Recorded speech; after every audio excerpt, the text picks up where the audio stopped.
বন্দে মাতারাম, ভারত মাতা কি জয়, জয় হিন্দ। ঘুষ নিতে গিয়ে এবার হাতে নাতে ধরা পড়লেন আমাদের ব্যাডরা থানার সাব ইন্সপেক্টর।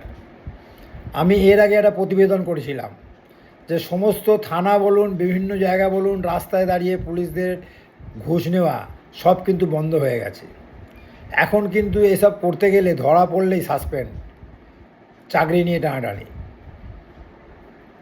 কিন্তু বিগত দিনে এই সমস্ত অফিসাররা ঘুষ নিয়ে এমন লোভ হয়ে গেছে, এরা সেই লোভ আর সামলাতে পারছে না। ঘুষ নিতে গিয়ে হাতে নাতে এবার ধরা পড়লেন এক পুলিশ অফিসার। অভিযোগ, বধূ নির্যাতনের একটি মামলায় অভিযুক্ত ব্যক্তির কাছ থেকে 15,000 টাকা ঘুষ দাবি করেছিলেন ব্যাডরা থানার সাব ইন্সপেক্টর সুব্রত সরকার। সেই টাকা নেওয়ার সময় অ্যান্টি কারাপশন ব্রাঞ্চ বা এসিবির আধিকারিকদের হাতে ধরা পড়েন তিনি। প্রত্যেকটা থানায় একটা আইবি ইনভেস্টিগেশন অফিসার থাকে, তিনি কোনো রকম কেস হলে সেটা তদন্ত করেন।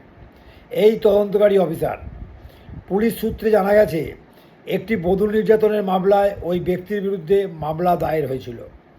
সেই মামলার তদন্তের সূত্রেই অভিযুক্তের কাছ থেকে 15,000 টাকা ঘুষ দাবি করার অভিযোগ ওঠে সুব্রত সরকারের বিরুদ্ধে। এরপরে ওই ব্যক্তি বিষয়টি অ্যান্টি কারাপশন ব্রাঞ্চের আধিকারিকদের জানান। অভিযোগের ভিত্তিতে ফাঁস পাতে এসিবি। পরিকল্পনা অনুযায়ী সোমবার ব্যাডরা থানায় ওই টাকা দেওয়ার ব্যবস্থা করা হয়। নির্দিষ্ট সময়ে টাকা নেওয়ার পরেই এসিবির আধিকারিকরা অভিযান চালিয়ে সাব ইন্সপেক্টর সুব্রত সরকারকে হাতে নাতে ধরে ফেলেন। এসিবি সূত্রে জানা গেছে অভিযানের অংশ হিসাবে ঘুষের টাকায় বিশেষ রাসায়নিক লাগানো হয়েছিল। ওই টাকা নেওয়ার সময় রাসায়নিক তার হাতে লেগে যায়। পরের নির্দিষ্ট পরীক্ষায় তার হাত জলে ডোবানো হলে জলের রং বেগুনি হয়ে যায়।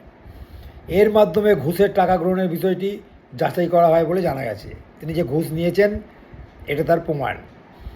ঘটনার পর সুব্রত সরকারকে আটক করে জিজ্ঞাসাবাদ শুরু করেন এসিবি আধিকারিকরা। তার বিরুদ্ধে দুর্নীতি দমন আইনের সংশ্লিষ্ট ধারায় মামলা রুজু করে তদন্ত শুরু হয়েছে। কিভাবে এই ধরনের ঘুষ লেনদেন চলছিল তারও তদন্ত করা হচ্ছে। তারা বুঝতে পেরেছেন ঘুষ নিতে গিয়ে কি অবস্থা। এবার ওনার চাকরি নিয়ে টানাটানি, উনি সাসপেন্ড হবেন। তাই সমস্ত সরকারি যে সমস্ত অফিস আছে, আধিকারিক, পুলিশ আধিকারিক, বিভিন্ন জায়গায় সচেতন থাকুন। কোনো রকমভাবে ধরা পড়লে এখন আর আগের সরকার নেই, এখন জাতীয়তাবাদী সরকার, সকলের জন্য সরকার।